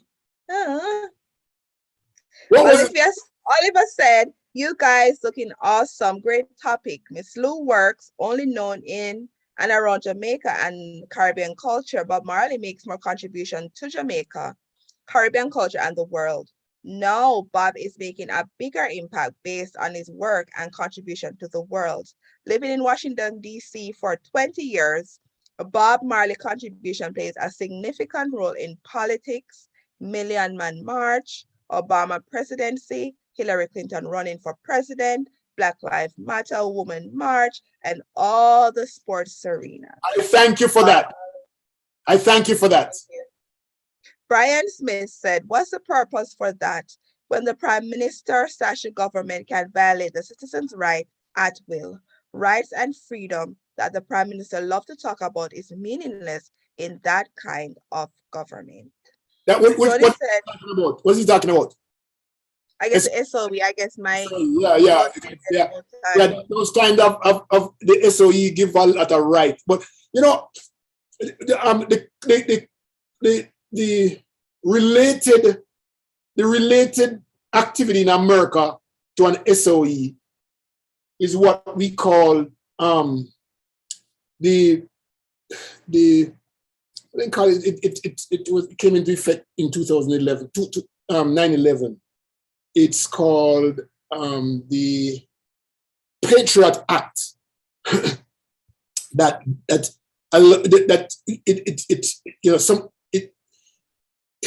it changed the way wiretapping was done. Right, that's one thing. People's rights to certain things. You give up a lot of rights. But the Patriot Act is still in place, probably at a lower level than when it first came out. But it's still there because and I'm not so. But it's not a military act or a police act. It's just something that's international that's helped to protect the United States from foreign. Okay, Johnny said 1976 communist propaganda by CIA wanted to steer Jamaica to US. Is anyone aware that the US wants to annex Jamaica to become another US state? Greed and underdevelopment wealth and opportunities. Maybe. Interesting people, interesting. If I miss their comments, I value them. Okay. So move with this pastor thing now. Well, there was his pastor in Brooklyn. Unfortunately, he was a Seventh-day Adventist pastor that basically had a sermon where he was okaying the rape of your spouse in the United States. Where did I send the article? Conversation. Let me read the article. Which I don't know why he would do that. Makes no sense to preach about that in a church with modern day. I can't find it. He said it's okay to rape your wife. Is that what he said? Yeah. All right, let me see if I can find it. I don't know why we don't never nationwide. Oh, let me read it. I found it. All right. Good. Okay, so Jamaican born Seventh-day Adventist senior pastor at the Bronx Church in New York has been relieved of his pastoral duties following an uproar over a sermon he did in which he spoke about marital rape. Bernard Robinson, who hails from Westmoreland, has also been prohibited from preaching in any Seventh-day Adventist church. It all stemmed from a sermon he did on November 13, in which he questioned whether a husband could rape his wife. I will say to you, gentlemen, the best person to rape you is the best person to rape. This is what he said, open quote. I will say to you, gentlemen, the best person to rape is your wife. Robinson said during his sermon at the Grand Course Seventh-day Church in South Bronx. In this matter of submission, I want you to know upfront, ladies, that once you get married, you are no longer your own. You are your husband's. You understand what I'm saying? I emphasize that because I saw on TV the other day where a lady sued her husband for rape. And I will say to you, gentlemen, the best person to rape is your wife, he said further. Robinson asserted that because a wife belongs to her husband, it was not a question of rape. His sermon garnered an uproar with some members of the congregation calling for his removal. In a petition, upset congregants called for the church to remove Robinson from his duties. The petition gathered a number of signatures and the main Seventh-day Adventist body asked Robinson to resign, which he did. Not gonna read much further, but do you understand and get the gist of what he was saying? I'd like to hear people, I'd love to hear people's response to that. It doesn't even need my interest in injection in that, but I'd love to hear you guys speak before we even start that. But you know, but go ahead, Michelle. Okay, Johnny said the Patriot Act. Johnny said, Michelle, I heard bits and pieces. However, we need to watch folks like that. Dangerous precedent. Patricia Barnes said, what happened? Did you guys chase them away? Yes. Wow. I don't know, maybe our internet. You can't take the heat. Yeah, Lala said, glad he was removed. Yeah, I can't believe. Tell us people what you think. It's kind of strange he had this opinion in 2021. The funny thing about it, I think he probably just moved to the United States probably within the past 2 years or 3 years, because I can't imagine somebody in that, you know, of power, you know, in that capacity, someone with legitimacy from his own church that can come on on his sermon and preach something like that. Obviously, he's looking at the Bible and taking it literally, just like everybody else, because he said something about, you know, your husband owning it's foolishness. You know, yeah. You can't, in today's day, you can't preach them that kind of foolishness there. They listen to foolishness and I can't imagine what kind of relationship he have with Fim wife. Or what his wife put up. Based on what come out of mouth, you can tell. Because he had to have that conversation with his wife before he go preach his sermon. Well, more than likely not, because based on what he said, the wife basically submit to the husband. Basically, I don't like he would sound like he have conversation. He just do what I want because he's the man. But that's what I'm saying. That's what I'm saying. Was he African? VM said, was he African? No, he was Jamaican. From Westmoreland. Westmoreland. Peter said, this is disgraceful, very disturbing. The pastor sounds like he's endorsing rape on all levels, but was implying your wife is the safest person. Yes, he said he's the best person to your wife. Maybe marriage should be abolished, which encourages ownership of your spouse. I'm coming. Rape. I'm coming. Sorry. Right. Hold on.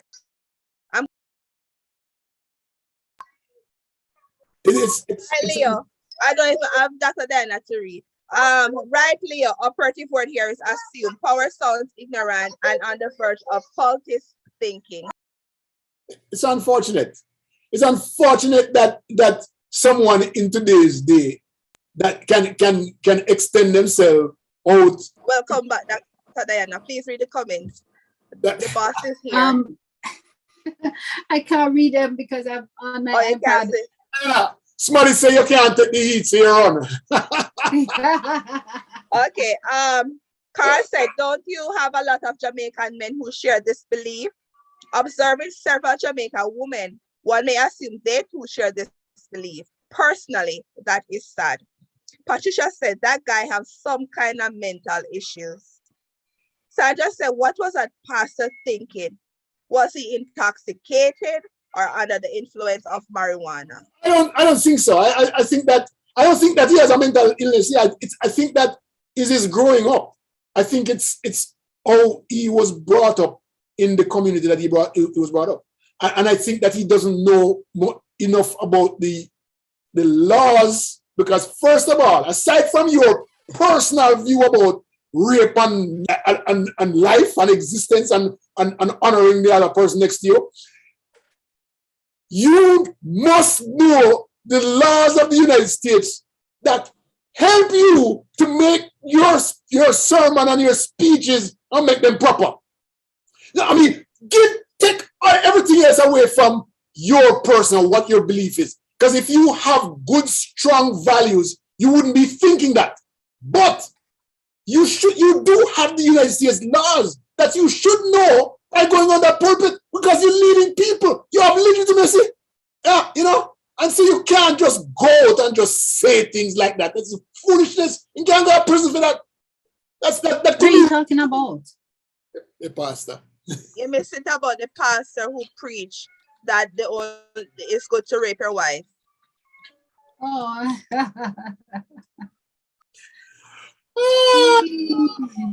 So like him belong to one particular political party. Oh yeah, I remember somebody said it. Something similar, right? I think that is taking the Bible literally, like most pastors of my past. My youth, when I tell you about fire and brimstone, and your wife must obey your husband and do everything with the husband do. I think that is the same kind of stuff that he's preaching, and them things that are all up in today's day. Because women are equal to men today. They're not equal once upon a time, by law and by values and by just the way we operate. Once upon a time, women were like Indians. They treat them like paper. But life changed, and life is good now. Is the way life supposed to be? That you going to come and tell me? Boy. You know what I mean? You can't do this there. Foolishness. Foolishness. Can you imagine? Under Jamaica law, a wife must submit to her husband's sexual desire within reason. So I'm telling you, it's not. That might be true. He's coming from Jamaica and must just ask, so the husband must submit to the wife's sexual desire. Why is always a woman must subject to this? What about when the woman say yes and him say he must leave? Read the Bible. Read the Bible. It says read my Bible, it says we equal. No, it says the woman must obey and do everything. No, then it said that we are equally yoked. It says that we are together to raise a household. It said that we must respect each other. So why, when I have a desire, him can't obey me too? Well, I'm not getting into I'm not getting into the business. He gonna obey me. Of course, he must obey me too. He want me to obey me, I have to obey me too. So what happened when the husband leaves the family astray? What happened when the husband leaves the family astray? What happened now? No, I must obey him. Let me tell you where he's coming from. He's coming from an old school. And I'm saying to you that the only reason why he felt comfortable saying that is one, him probably just come America and he don't know the laws of this United States. Two, him... Does a Jamaican pastor say that? Yes. 7 day at that. Oh my God. Two, him must come from country, the real deep country of Jamaica, where things remain the same. Westmoreland. Okay? And three, field values are completely off from today's value system. So, or he probably just confused and wanting to appeal to the community that he has been placed in, and as a result, him trying to say things that him probably think the community would be more accepting of. So, him probably trying to tread water carefully. Me couldn't mean that when he said. Yeah. You're so dry. Go ahead. Peter said, so who determines reason? And Patricia said, oh, wow, Diana stumped Leo. Me no, sir. Lala said, is he willing to die for his wife like Christ died for the church? We cannot treat the Bible like a buffet. You have to read the entire Bible. Lorna said, the pastor don't know what he can lose a body part if his wife doesn't feel like giving him. Hey, listen, don't come no Bobbit business now. No Bobbit business. Leave the Bobbit business out of this. Okay, I am offended. No, we're not in no Bobbit business, but I mean, shop can open, shop can close. Simple. Shop lock. Yeah, shop can lock. But yeah, shop can lock. The Bobbit thing. Just lock shop. Nobody not here to serve. Shop lock. I can't do that.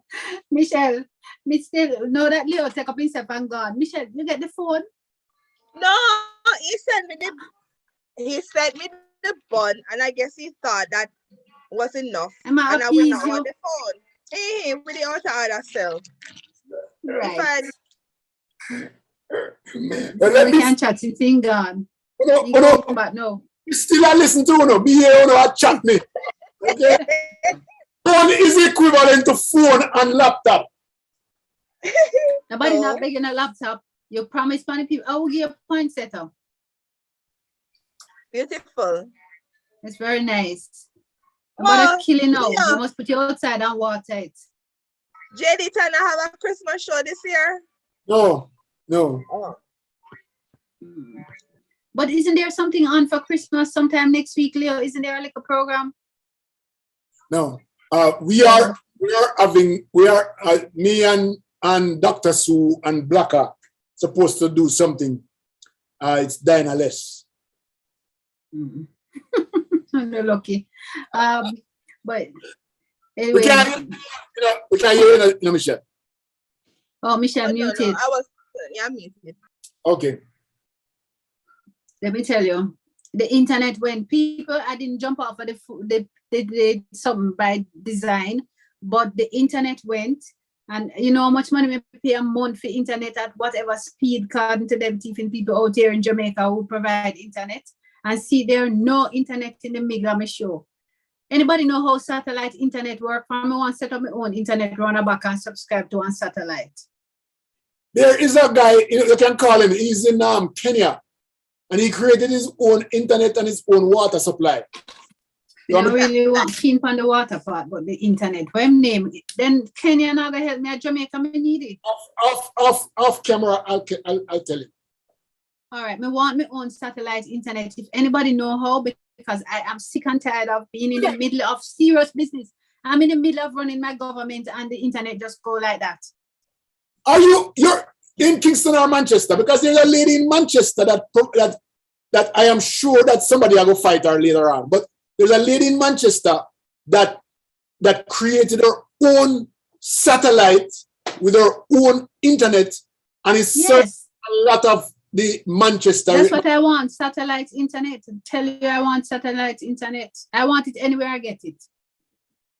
Satellite internet service, because I'm sick of this. I don't see why. That is why we're having a virtual country and a virtual party, you know. Let us go to that, Leo. Michael shared with us about the virtual country.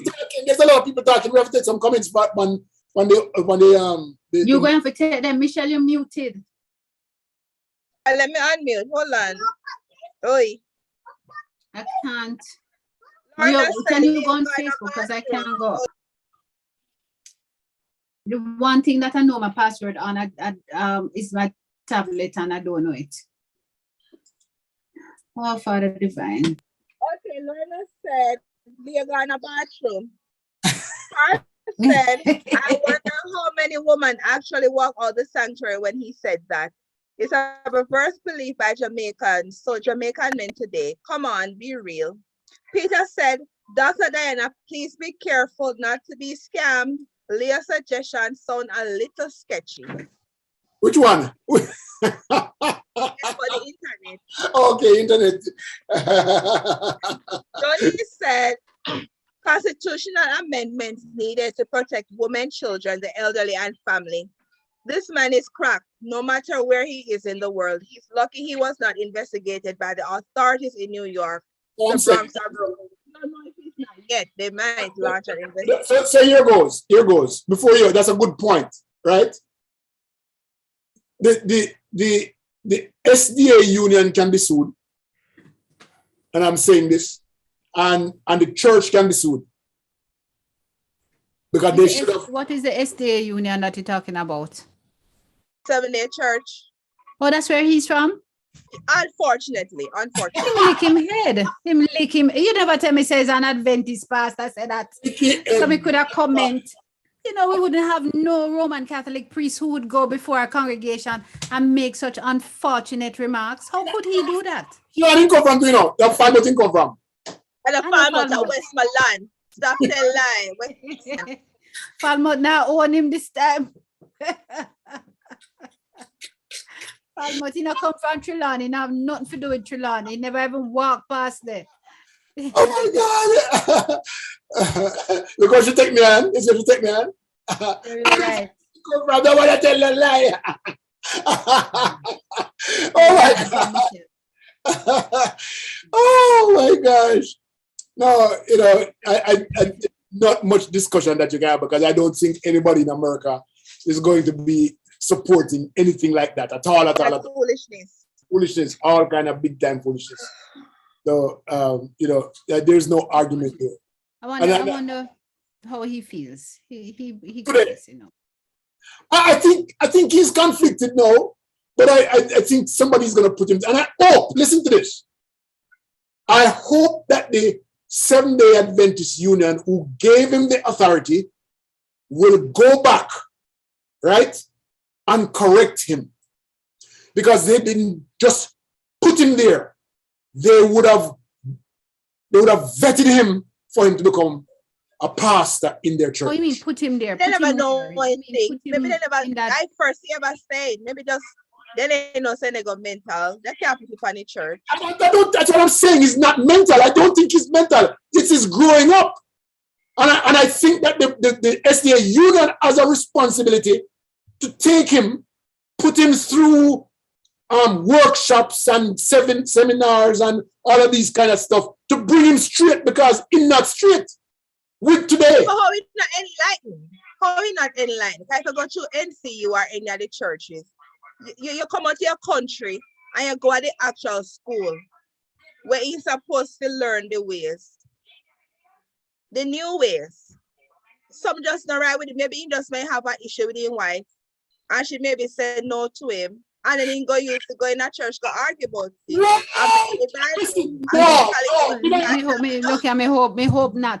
Me hope he not carrying problems to church. I would prefer to say that a congregant came to him overnight and said, you know, so and so and so, my husband so and so and so, or my wife so and so and so, and he said, you know what, this is a problem in the church. Let me go and talk. I'll post them all. I didn't go too far. Don't go to the man's bedroom. Oh, but Leo Michel is probably right. He probably not tactful enough to know that him should say is him friend.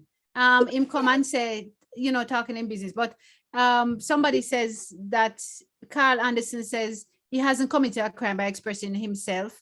Oh dear, where did that just go? No, it's not a crime. It's not a crime. It's a civil, it's a libel suit. It's not a crime. Libel for what? My comments just disappear on me. All right, so there was something where Carl was saying that it's not a crime. He was just trying to express himself. Leo, not just women should obey, so does men. Read your Bible again. Men would be extinct if it was not for women. In the beginning, woe unto men. Woe, double O unto men.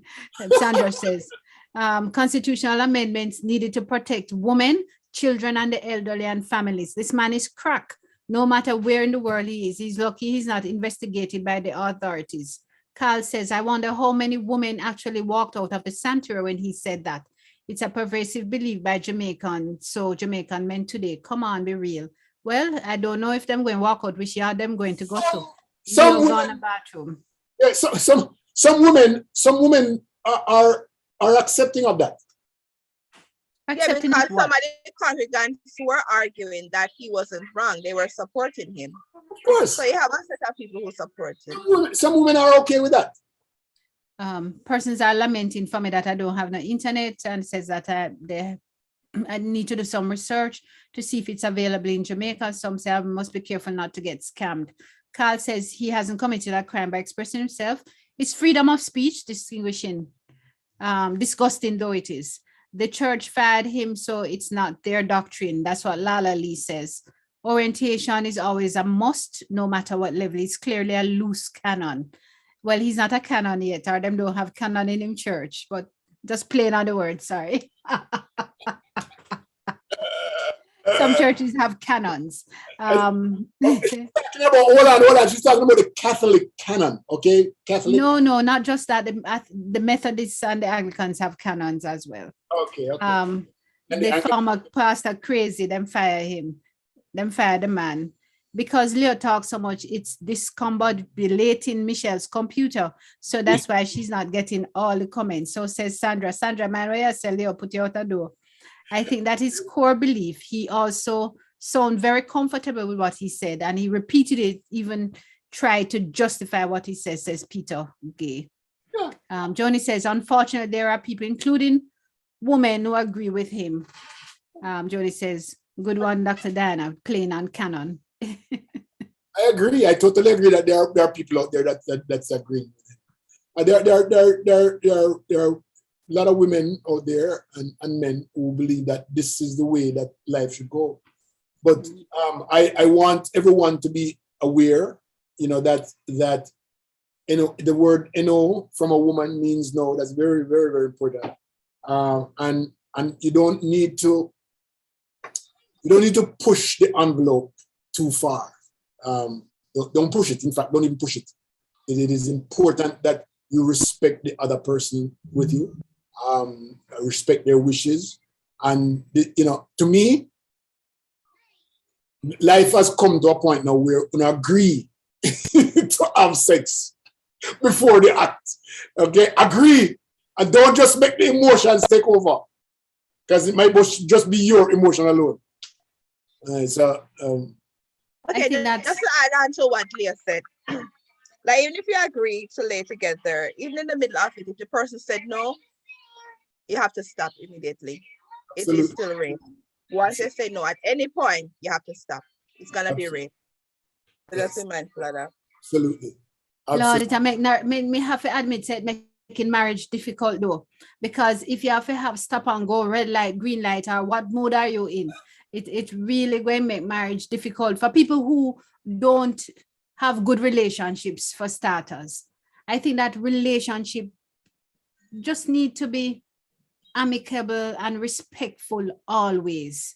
And then the whole matter of sex and who saying yes and who saying no, we can escape that, because I will walk in and know that my partner not in the mood today. So it's cuddling and talking or a glass of wine. Or I come home one other night and I see things hanging from the chandelier. Then I know, said, this is the night for foolishness.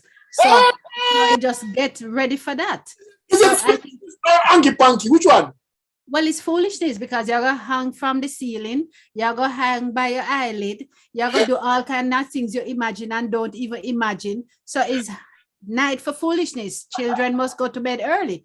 It's that kind of night. So I think that it is important for you to understand your partners and for you to understand the relationship that you're in. So you escape all of that. So Diana, do you think that the marriage as we are exposed to these days is mostly should be transactional, so that you can take yourself away from these emotional fires? No, I don't think that marriage should not have emotional fires. I think that marriage and any relationship, more so marriage, must have those emotional fires so that we get to understand each other more.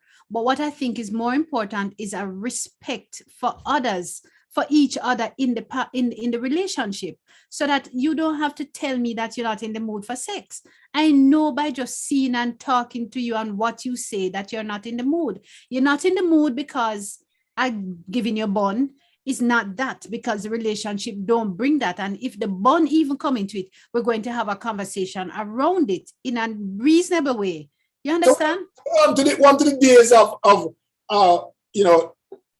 Minnesota, you're in the kitchen and me come in and me say, boy, time to go, time to roll, hanky panky time, and the impromptu. Well, as long as you're going to help me in the kitchen, of course we can hanky panky. We have that relationship where you're going to come and help me to finish up in the kitchen so that we can go hanky panky. We can go drive-in movie. Leave me alone, man. But really mean leave me alone. Leave me alone, man. Leave me alone. Leave me alone. See yes. I mean, leave her alone and go about your business. So even if you mean don't leave me alone, you have to leave. No, yes, don't misinterpret right, no. She said, leave me alone, leave. You know how many young boys, when girls said that to them, they think I joke. But this is marriage. We're talking about marriage. No, but even in a marriage, if she say, you're not in a mood, it's a question in a mood. Just leave her alone. Right, but it goes back to what I'm saying, Mish, or that marriage must get back to the point where you understand your partner. I think it's important for people to take the time to understand their partners. You must understand whether it's your girlfriend, your boyfriend, your wife, your husband, your friend. It's just a way to that's what you're saying, Diana. So leave me alone is just a say, come on, come. No, that is the problem. Understand each other. That is the problem. Once you understand the person, you will know when leave me alone is leave me alone. Yes, you will know when he's a joking, leave me alone. Or he's left me alone now, you know? Yeah, all right. Gotcha. We're out of time. Can you believe it? Hey, time things get too hot in the kitchen, you know. So too heated. But no, it's a no. No, it's a no. No, it's a no. But yes. It was fun today, everyone. I really enjoyed our discussion. Michelle, take two comments because we were. Yeah. I just think no comment, didn't I? Hold on. Ezra Campbell said, yes, there's satellite internet service in Jamaica. However, the service is expensive and the bandwidth is slow via satellite. What? Ezra, we're going to work on that. Golden rule, treat others the way you want to be treated. Sandra said, I agree with Leon Dino on the yes and no sexual subject. Carl says, I totally agree. I'd never want a subservient wife. We're equal partners. She's not my property, nor am I. Entitlement attitude has to go. Carl says, you go, lady. Queen Diana, you are the one special person. Well said. There was something about us having our own satellite internet. Jamaica first. All right. That's it for comments. Okay, Michelle, go. Okay, thank you everyone for tuning in. I had a blast this morning. I hope you did. Conversations were great. Remember to tell your family and friends to tune in on Tuesday nights at 9 p.m. And look forward to seeing you. Have a wonderful rest of your day and enjoy your week. Yes, Michelle didn't say COVID still keeping. Yes, COVID still keeping, and a new version is out there yet. Thankfully, we don't have the Arrow one yet. We are in our party colors, Jamaica first. We're going to have a dialogue about it. Into the new year, we're going to define what we want Jamaica first to look and feel like. Virtual party versus virtual country. As always, it's just a pleasure to be here and to spend time with you, my family and friends. Hail up Monica in Canada, and Maxine over in Thailand. Everybody walk good. Love you. Loving you all. So Tuesday night, I hope to have a couple here. Wife and husband, man and woman, and maybe we can go through some of these topics here. I know them, you know. Hope they're prepared to speak freely. I told them that they have to speak. We'll see how that goes. Right? Yeah, Pastor. Thank you all for joining. Bye-bye.